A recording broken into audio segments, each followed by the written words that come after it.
Am I a comic book collector or someone who just buys comics? Hmm.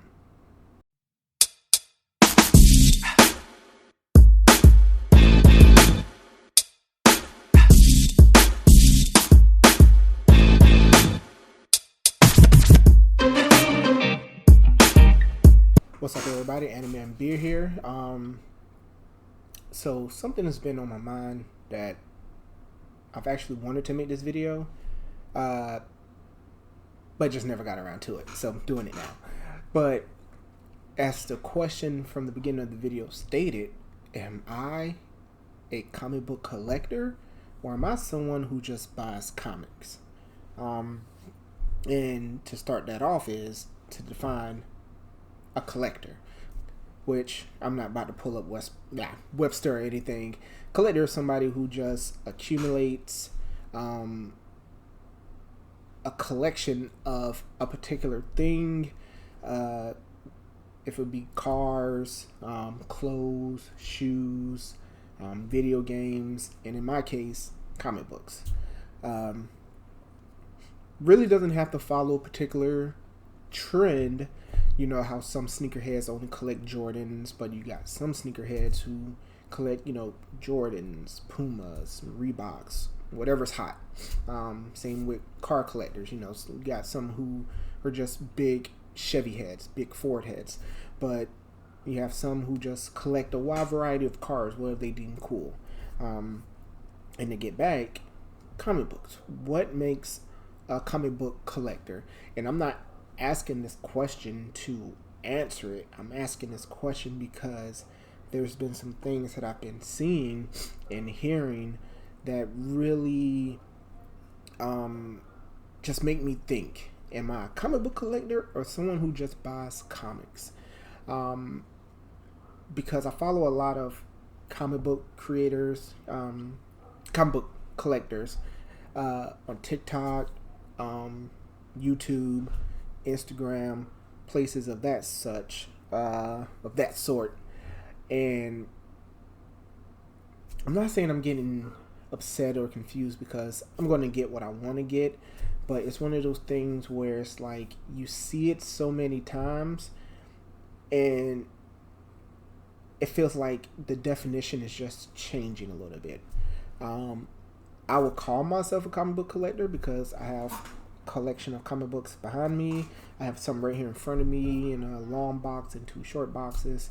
But it seems like if you go on Instagram or YouTube or things like that, the main comic book collectors you see, they kind of come off as people who have high value books. They have a lot of key books. They have a lot of high value key books. They, slab their books. They buy and trade and have long box after long box after long box.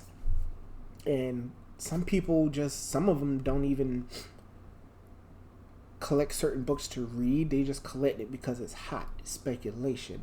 Some just have it because the cover's hot.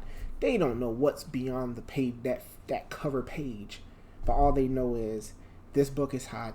I have to have it in my collection. Some aren't like that. Some do collect these keys and some do collect these hot covers, but then they go and get things like trade paperbacks and omnibuses and compendiums and things of that such, and archives and things like that, and read it that way. But when I'm on YouTube and this is what I see, I will honestly say maybe 90% of the time, and that 10% is like hidden behind a wall, like me. I only have like 200 subscribers, some 1,000 subscribers and things like that.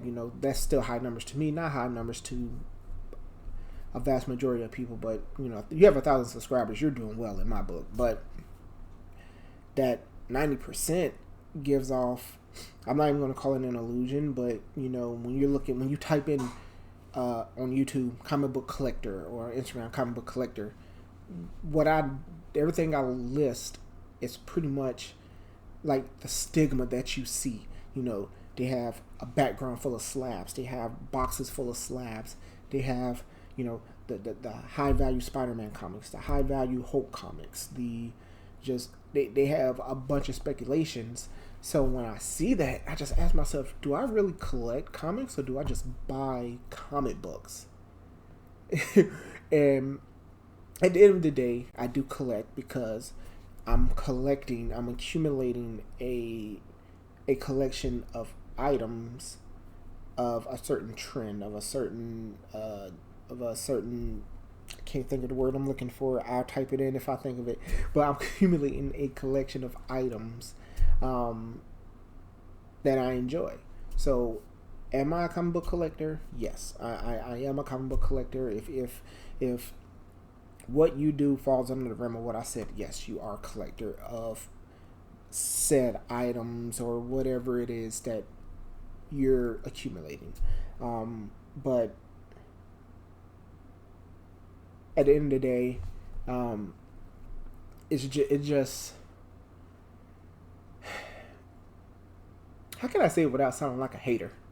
Which I'm gonna sound like a hater regardless, because it'd be like, oh, are you upset just because you don't have those books, whatever? And it's not about the books; it's about the image, Kind of like I said, does a guy who collects Ferraris, is he more of a collector than somebody who just collects Hondas? I'm a collector in the sense of I collect my books to read, to enjoy. I collect particular stories. I really don't care about speculations. I don't care about values. If I just happen to look and I found out that one of my books just jumped up to $100, yay, woohoo! In my opinion, it's awesome, but I'm not gonna go out of my way to slab them, because then it's like, oh man, then what if I wanted to read that book again?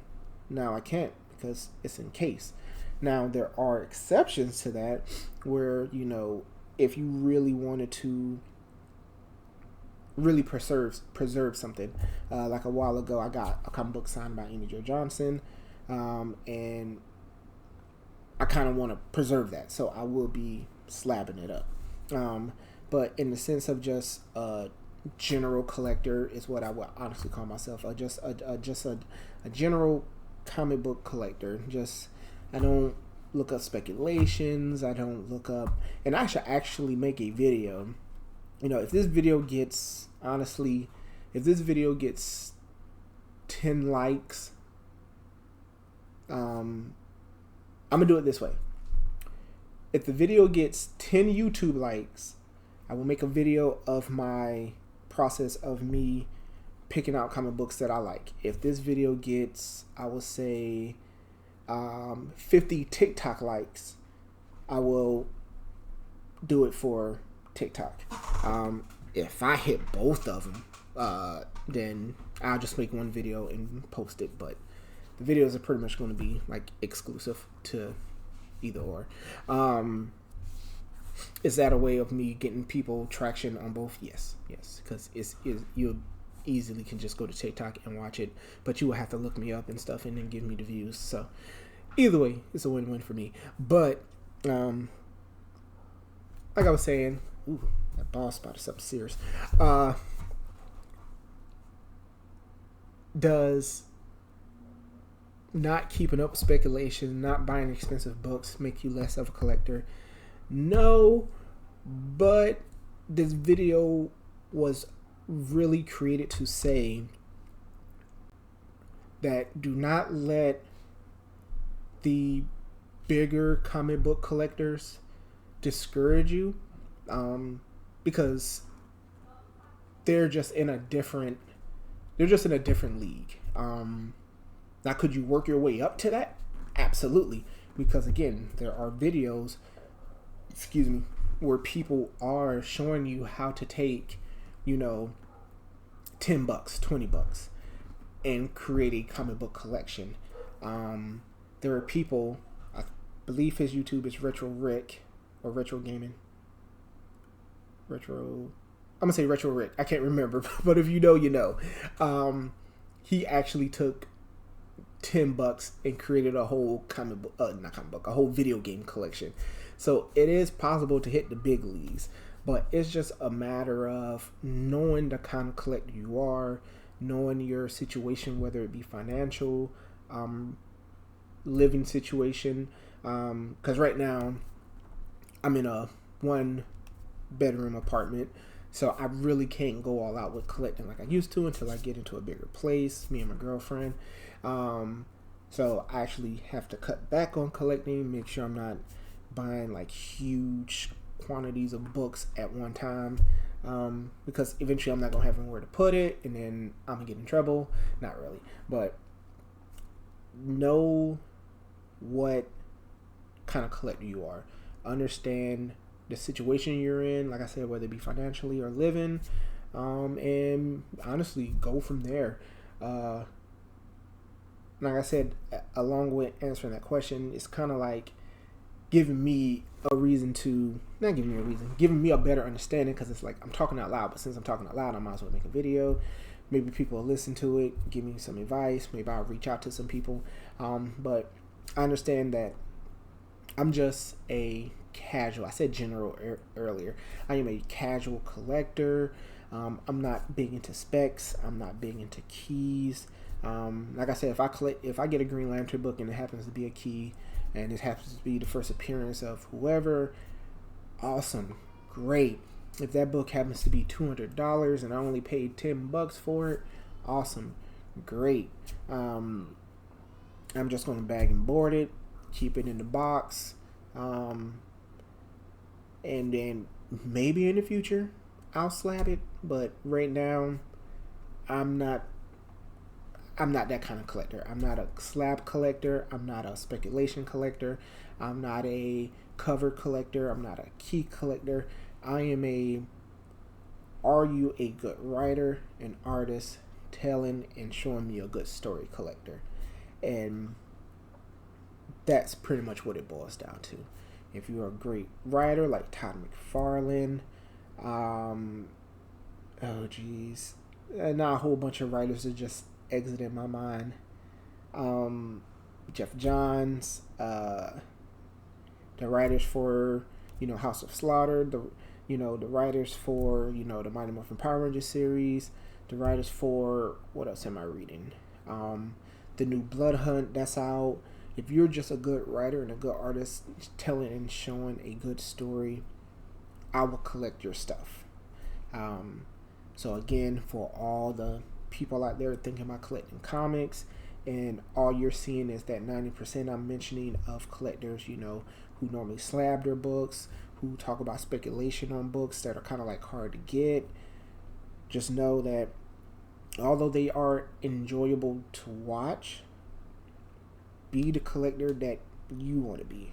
You don't have to, keep up with the Joneses, as the saying goes. Just go out there and this goes for any type of collection. If you're a action figure collector, you don't have to sit there and collect NECA stuff. NECA is very expensive. NECA stuff starts at like $50 and goes up from there. So collect what you want. Like I collect the My Hero stuff. Those are like $24 a figure. Wait for things to go on sale. I said in a video a while back, join your locals. Some of them have like little memberships. Join those. Get coupons. Do things that bring the price down a little bit, so that you're not spending a lot of money on a hobby, and after a while you're just like, yeah, I don't want to do this anymore. So with that being said, I hope this video reaches out and someone hears it, can learn from it, can give me some pointers from it. With that being said, if you made it this far in the video, I appreciate you. I love you. I do this for fun, so please give me a like, follow, share.